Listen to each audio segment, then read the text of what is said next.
Bye, boss. I can start. Go right ahead. My name is Linda A. Before I start, I want to say thank you to them too because they tried to help me do my project because I was kind of stuck and I didn't know what to do, so I was kind of lost and they tried to help me out, so thanks a lot. I did mine based on my brother's company because that's what I know. I did try to reach out people in reference to creating a job, and the answers that I got weren't proper for me. I didn't have the time, so I just did it basically on what I know, that I know how to do, because it's something I can help out when I do it. I'm going to start off reading what I wrote, and then I'll just tell you guys what I have. Doesn't everybody deserve a second chance to change for the better? For most nonviolent offenders, that is not always the case. According to the New Jersey Reentry Corporation, employment is crucial to a successful reentry. Stats for New Jersey from 2011 show that 10,835 have been released from correctional facilities, and of those released, 52.7% were arrested again. 39.8% were convicted for the same crimes, and 31.2% were back in jail for prison due to the fact that they did not have a successful reintegration back into society. For anyone that has been through the system, it is hard to find a job once they're released from jail or prison. If more opportunities are presented, then maybe it can decrease the number of reoffenders. I will create a company that offers labor as part of their reentry process. My business is going to be called Brothers Tools because it's who I work with, my brother.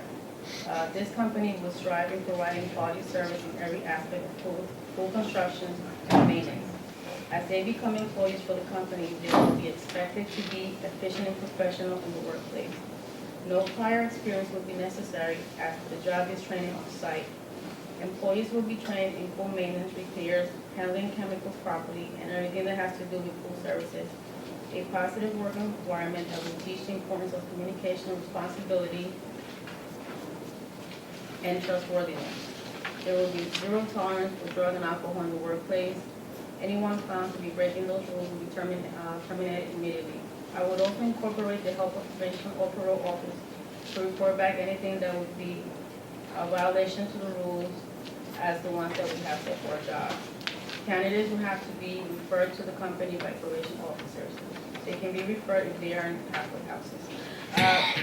Let me start off by saying the first part of my project is because we had an issue with an individual working for us, which is a family member. It's the one I spoke to you guys when I first started class. He was a good worker, but when he relapsed, he was so bad into heroin that he couldn't do the job unless he was getting his fix. And as much as he tried to do the job, it became an issue because he started stealing from us. But we never fired him because we know that the pain that he was going through was so bad that he needed to get his fix to be able to function. He wound up going for rehab, and that's how he, stopped working on his own. He chose to do it with the parole officer because it'll give them a sense of more responsibility and be quite more efficient at what they do and stay away from drugs, because we don't want to work with people that are going to keep relapsing because it's a liability to everybody involved. Finding funding for another way for nonviolent offenders to be reintegrated into society is sometimes very difficult. I consider drug raids or drug was that sometimes have money involved, but when I was doing my research, I went to the Berkeley Police Township and I spoke to an officer there, and I asked him about, what happens to the money that you get from drug dealers when you do a bust, and he said that it was too minor for them to be able to help the community. That money is used mainly to maintain police equipment and anything that has to do with the police department so that they can have better equipment to be able to do their jobs. He also stated that most drug dealers go back to drug dealing once they are released because they don't want to take the minimum wage job. It doesn't pay them enough for what they're used to. Instead of taking financial funding from other places, they will be paid from the money that is made from the pool jobs that they have done. Since the company will be working alongside probation and most offenders have court fees or child support, we will provide garnishment. Court fees will be taken out of their paycheck so that they don't have to go home with a check and use it on drugs. We will create a program that it would just basically take part of their check and pay their fees so that they have an opportunity to just stay out of trouble. We will report to the parole officer their performance. We will get feedback from the clients, and it will determine if they're going to be able to stay with our company, and if not, we have to make a decision whether we're going to keep them or let them go, and then probation know the issues that we would have. If there isn't anything to give a nonviolent offender hope for a better future, they will go back to the old ways. For example, drug addicts back to using and drug dealers back to dealing. Most of them are used to taking an easier route because things feel almost impossible to achieve, and any goals due to their past mistakes. I was brought up in the ghetto-licious part of Lakewood, and when I say that is because yes, because I was from there, and Lakewood is a hard town to live in, and I saw it went going down because of the drug dealers, the gangs, and all that. So I met a lot of people, so I had an opportunity to speak to a drug dealer. He's 50, and he said that he started doing drugs at the age of 16. And I said to him, why did you start doing drugs at such an early age? And he says, because I wanted to look good, I wanted to have good things. And I asked a specific question about his household. I said, were you poor? And he says, yes. And I said, was that the trigger that made you go out there and sell drugs? And he said, yes, because I didn't have everything that I wanted, and we couldn't afford to eat everything we wanted. So I decided to go sell drugs, and he sold drugs for like most of his life, and he did like 3 or 4 years in jail. But when he came out of jail, he still went back to selling. He said it became such an addiction that I just couldn't stop it. And even though I have my job, I like the fast money and I like the rush because it was such an addiction that I just couldn't let it go. He said that he's at peace now, but in my head, I think that he might still be doing, dealing his drugs. I'm not sure. He tried to stay away from it, but he said that it's something we can't. And this is something that Officer D from Berkeley Township said to me. He says, in my 23 years, I've never seen a drug dealer ever turn his life around. He said they always go back to dealing drugs. So that's something that is very common, he said. In conclusion, I did some research by going to the local police department. I also went to the prosecutor's office, and I was referred to a gentleman. He's the chief of the recovery specialist. And I spoke to him very briefly, and he did tell me that he had created some programs. So when I was doing my project, I felt that I didn't want to create a program where I was going to need funds from the government, because I feel that sometimes when you do that, we're such a small company, I didn't want the government coming over and taking over our company because we're hiring somebody that they're funding. We want to have our independence, we want to have our say, and we want to do our job the way that we know how. I also inquire about the money, and everybody just basically told me the same thing. The money is mainly used for the police department and their maintenance. I feel that as a society, we should try to help those that could use a second chance. Granted, some of them use it, and they get it and they abuse it, but some will take the chance and change things around. Creating a more cost-effective reinvestment program will help offenders. But also with financial costs, it's going to be harder for any small company to build a better future for any offender because of the way politics run this country. If we do not start redefining some laws and creating more treatment centers, most people won't have an issue to look forward to. When I also did my research, I have, very close family members that are still addicts, and, I call one a pothead because he smokes pot 24 hours a day. I stand in my porch and I breathe in and I inhale this from always inside my house. And I asked him, I said, would you ever stop smoking? And he says to me, if I get a job that pays me $20 an hour and medical benefits. Mind you, he doesn't have a college degree. He doesn't have any work experience like that except that he can drive a truck. So I says to him, well, didn't you get your license suspended, your CDL because you were high? And he's like, yeah, but I just stopped and then I just got it back and, I still smoke. So he didn't have any willingness to change his ways because it's easier just to get high and go to work, and it's a job that lets him get high at work. So it would be something that we would never tolerate in our company. You come to work, you have to show proof, that you're clean, because our life, it's dependent on this job because we have to support our family ourselves, and we want to create a job where you can feel proud of yourself and learn all the trades that we can offer in our company. You know, I work in a cool company, I work as hard as a man do, and I'm very proud of the job I do. So when I go into work, I stop being a girl.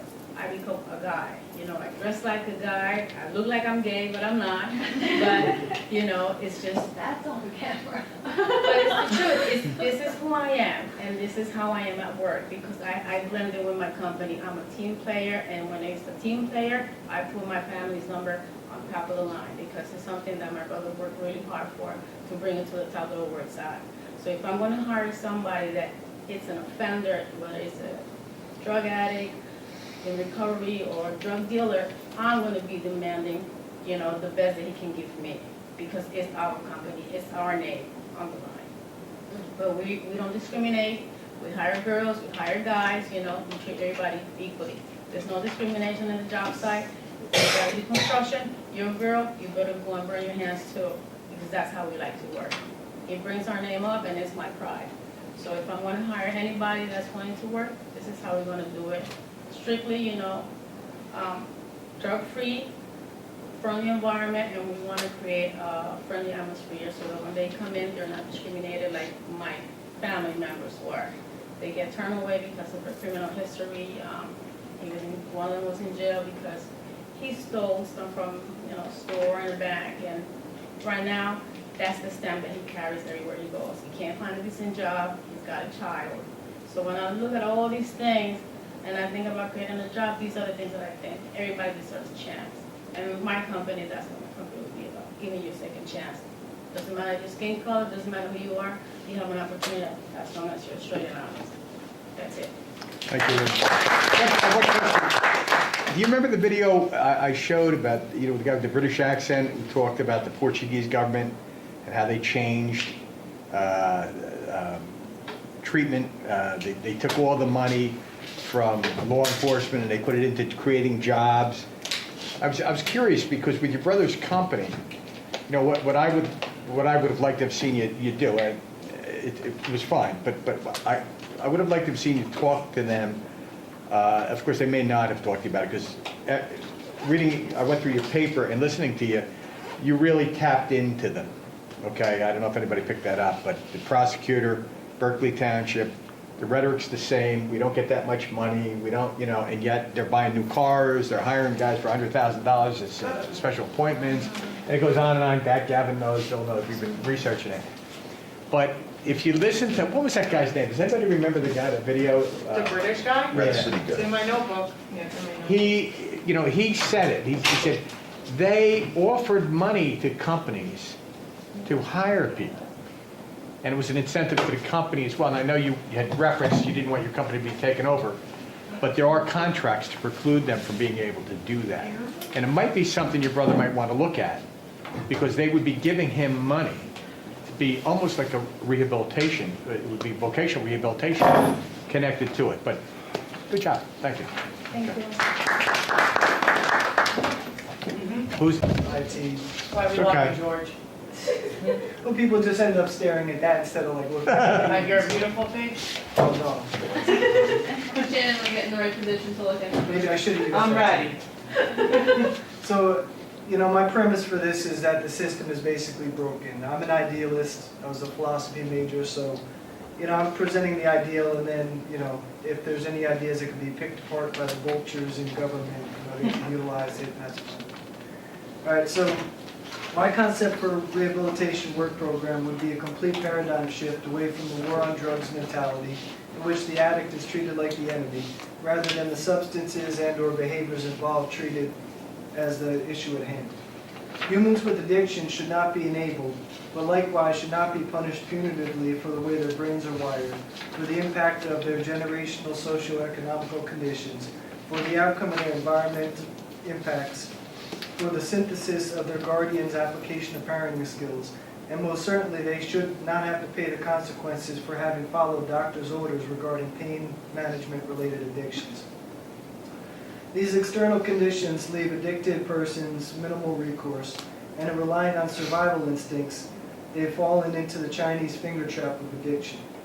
Trying to coax or pull out these individuals from the condition abrasively seldom works and does not appear to have positive outcomes.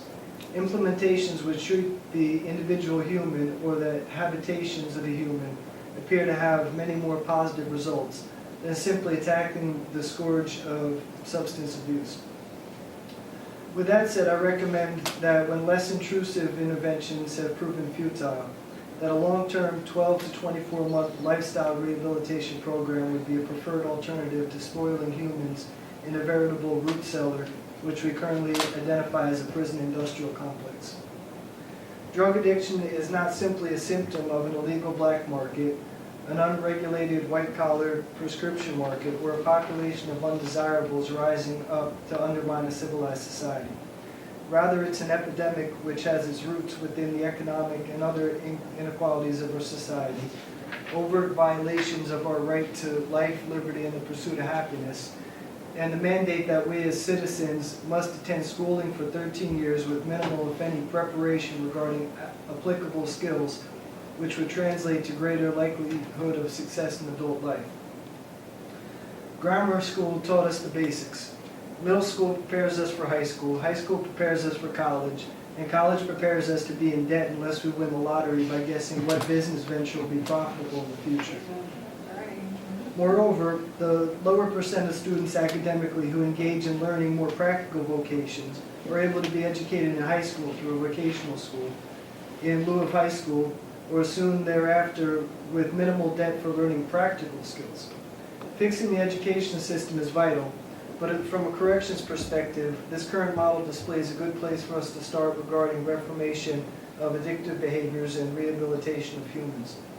Practical vocations, which involve specific repetitive application of learned skills and which typically pay a living wage without endless education, could be applied as a major aspect of addictions rehabilitation. Not simply providing a recovering human a list of employers to contact, but rather learning a valuable trade for the benefit of society and for the individual would be of benefit to all peoples involved. Using a RISEC model, which is part of the Holland Code, it's career counseling. From using a RISEC model from career counseling theory, I've created a proposal to involve community rehabilitation, recovery service participation, local colleges, and other community resources to create a synergistic relationship that extends beyond the mere gains of capitalistic ventures or improved outcome figures. To allow for adaptations to my ideas and to create parsimony, I'll propose a straightforward concept of the ideal, which could be reasonably amended to fit the reality of willing community participants. The basic idea is to begin recovery as if the incarceration for repeat offenses was a strict, state-facilitated substance abuse rehab program. So this would be in place of incarceration.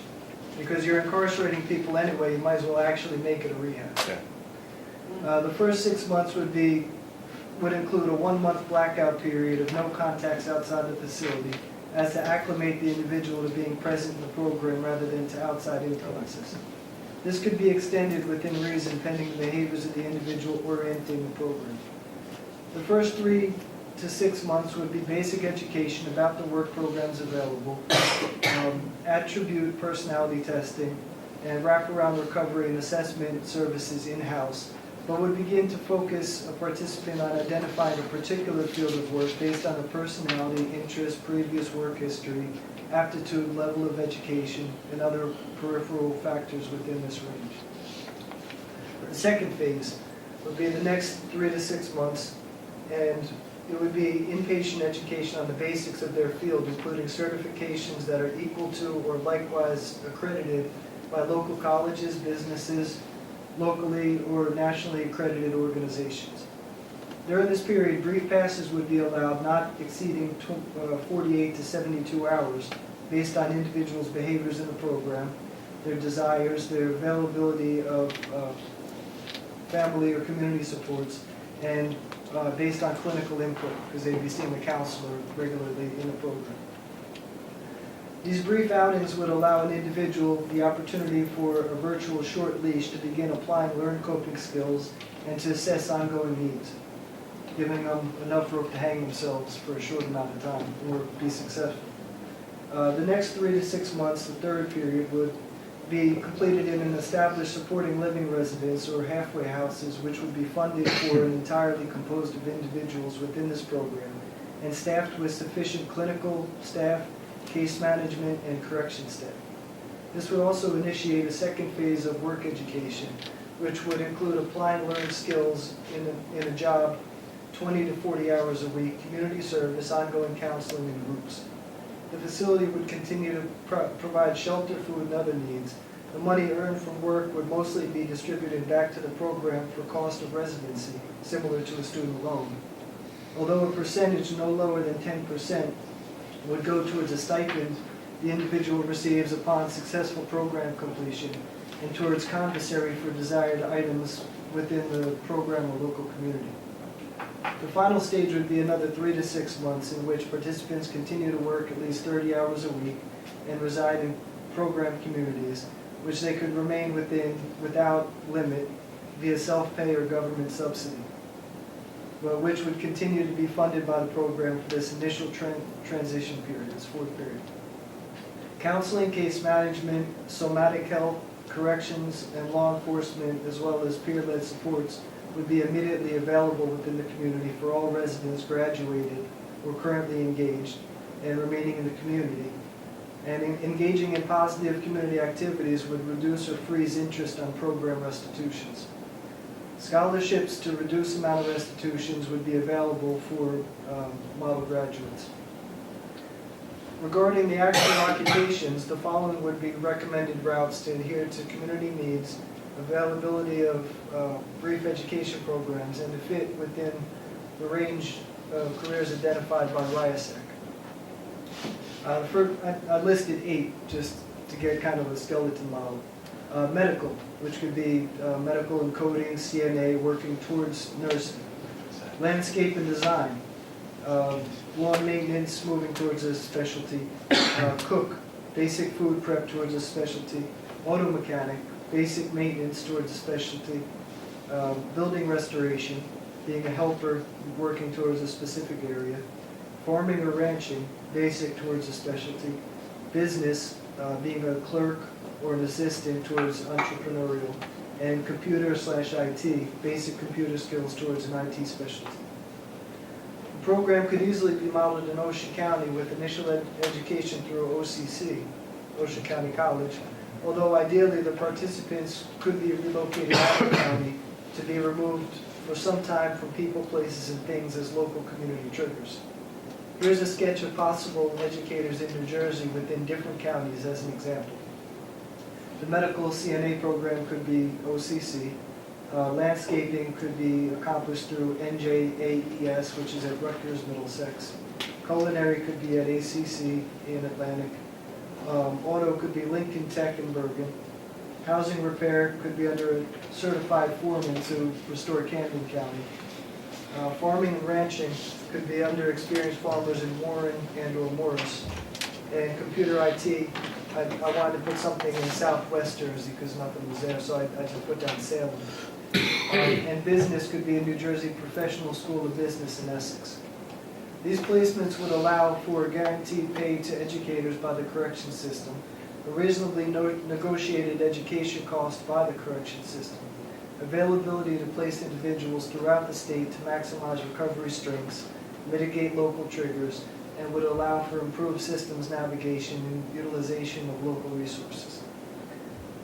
The jobs which individuals initially work within and which could sustain work within could ideally be towards community betterment, including services, serving the needs of the underserved, including medical care, lawn care, food preparation, auto repair, restoration, housing, food sourcing, farming, computer access, and business-related resource to assist those on Medicare, Medicaid, TANF, WIC, block grants, food stamps, the elderly, and public schools.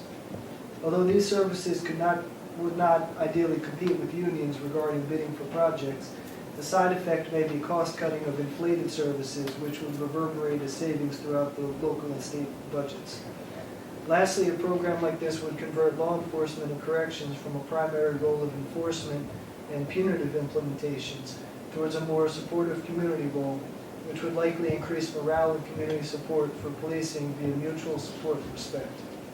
In addition, case managers, counselors, and other helpers would have sustained careers and would offer continuity of care within the system, which is not intrinsic to for-profit counseling positions, which individuals with addictions are currently referred to engage with. Instead, clinicians, social workers, case managers, and support staff could have a primary role in facilitating a healthier community and program, which could in turn model a healthier community standard for the rest of our state. Very good, George. Thank you. Any questions? Yeah, funding. I didn't hear you say a lot about funding.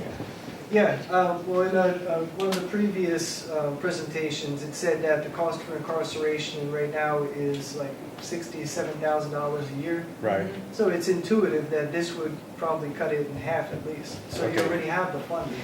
So we would be looking for the. Look at that. So what I was looking at, my name is Deanne Gaddis-Salter, and I'm presenting my Thing. project today. I was actually expanding off of your initial suggestion on having X amount of beds down at the airport. So I was just looking at how that could I be like it. sustainable and how we could help people with it. So the basic premise of this program was to establish a nonprofit, a 501(c), for sustainability. The option of government grants and is just funding runs out, and to make this sustainable and practical, establishing something that we could regenerate income and donations and whatnot back into the program was my idea. So the premise of this recovery program includes housing. It includes recovery support in the housing facility, transportation to and from, outside meetings, outside activities, shopping, and work. This 503(c) actually would be the umbrella for starting a for-profit business that would generate income that would help to employ the participants in our program. And the reason why I chose developing a retail or a for-profit business was because I actually had stumbling blocks. As a former hiring manager, there are some challenges to hiring somebody that you know is in recovery. There's the stigma from other employees. It actually would be, there would be some industries that would be prohibited. Restaurant, bars, things like that. Things that actually have high turnover that you could most likely hire a recovery person in, which might make it difficult, which might hinder some of the recovery process. So my idea was to establish a 501(c) operation, and underneath that umbrella, it would have a recovery housing program. It would have a warehouse for the supplies for our business, and actually a retail operation. And there's, a skill set. Oh wait, I'm sorry, I got ahead of myself. And part of the program, the establishment of this program, would identify and address the 4 domains of recovery. It would be health, home, purpose, and community. As this would be part going back into the community. There wouldn't be any isolation with this. It would be basically being part of the working community. The program would offer safe, affordable housing in the airport or where I'm not sure where that is, but it sounded good to me. Somewhere in New Jersey, Tom's River. Transportation would be back and forth. We would provide that with our program. There would be treatment and therapy within the program. There would be a health and wellness portion of this. Sober living in a sober society, career planning, education, financial planning, and of course giving back to the community. Some of the job skills or the skill sets that would be learned, and I'm taking this from a premise of there are some people that just don't know how to work. I coordinated the work study program here at OCC, and I watched that firsthand. Historic poverty. If a child hasn't seen their parent go out to work every day, they themselves do not know what being responsible is and how to function at a job. So part of this program would be to train people how to work. Perhaps they've been out they've been in jail, out of society for a while. We would actually be helping them learn how to manifest this program into actual job skills. So there'd be manufacturing, logistics, computer, social media, because we are going to be running a nonprofit. There's many different levels of jobs within this organization, managerial, supervisory, fundraising, administrative, and there's also leadership opportunities with this to be learned, I should say. So there'd be 4 phases in this program. The first phase would be a 2-week orientation, basically on what the expectations are. We want to bring people in and have them really understand what they're going to be participating in. So we would discuss with them the housing arrangements, how that's going to work, transportation arrangements, what it's going to be like with shared living. There'd be, there's going to be an organized situation, but not a completely controlled situation. We're going to try to give them their independence as well. They'll be able to access the 12-step programs, religious programs. There's also going to be training for what to expect when they go to work at our for-profit enterprise. Health screenings are going to be really important. And as we all have discussed, getting those critical documentations for hiring for driver's licenses and birth certificates so everyone can be legal. In the second phase, we're going to emphasize, again, sober living, but step it up a bit with social events, reintegrate these individuals and participants into what life is like, not just recovery, but how to adapt and live in recovery, not just strive for recovery. With social events and sober social events and outings, they're going to be working at this stage of the game. And in phase 2, they're going to be setting career goals, some education goals, and some financial planning. And I think financial planning is really the key, education and financial planning, because this is supposed to be a sustainable operation. It's supposed to be a sustainable recovery. So flipping pizzas and burgers is not always a sustainable life, living, career. So help to establish what those career goals are. And when I say establish what those career goals are they livable career goals?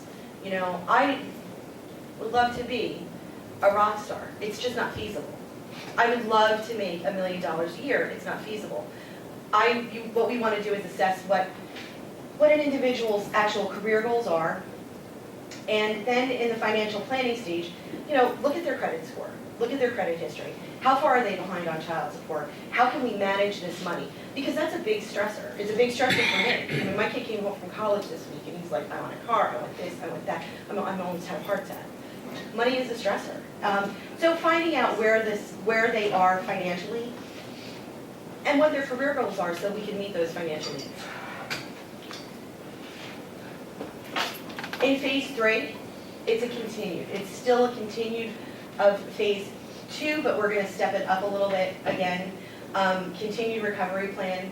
We're going to start preparing them for transition into independent living. All right. So each of these plans can be from 6 months. Each phase, I should say, could be about 6 months. It depends on the individual. Some might progress more quickly than others. Some might not be able to adapt as fast. We're still transporting them back and forth to. We're still transporting them back and forth to work, and we're exploring some real career goals and training as was it George that was talking about vocational training, as well as college, exploring some funding, financial aid, DVR, helping them with individual scholarships depending on what it was that they're looking to do, and then career coaching with resume writing and interview skills. And then we're actually, we would be starting to implement that in phase 4.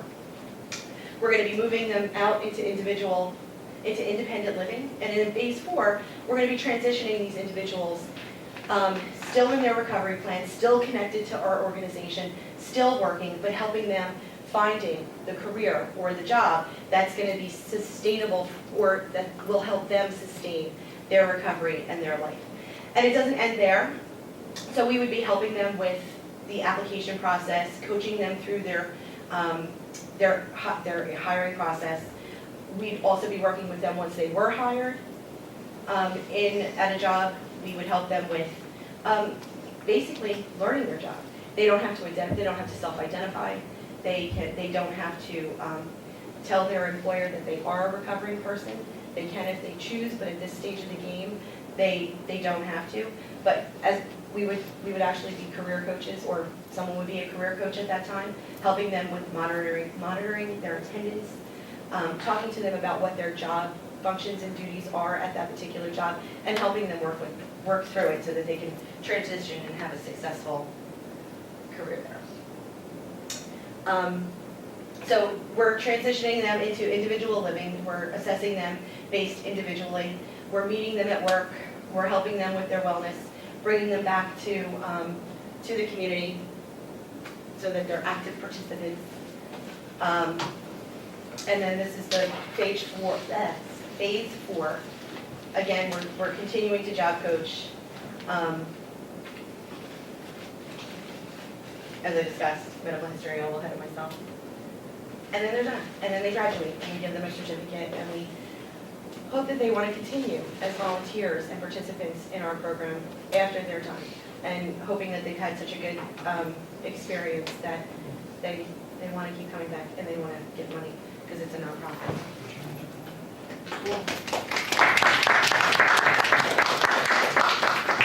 Great, absolutely great. But what about funding now? The all Well, and that's pervasive why, question. what was it? Funding.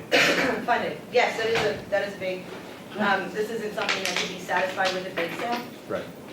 But that is actually why I chose the 504, the 501 3C, because we can accept donations. Right. And so there would be seed money, there would be, fundraising for the initial start of that. And then it would be self-generated. Hopefully the business would be a good, solid business model, Right. whatever we chose. I mean, if we're thinking locally and not globally, but like globally. Right. I mean, we have a summer industry here, Yeah. there's retail space available. Yeah. And that would be, regenerative. So it would actually put money back into our Yeah. That's what I was looking for. our program. So, and that just makes it more sustainable. Great job. Glad we got it on camera. Linda.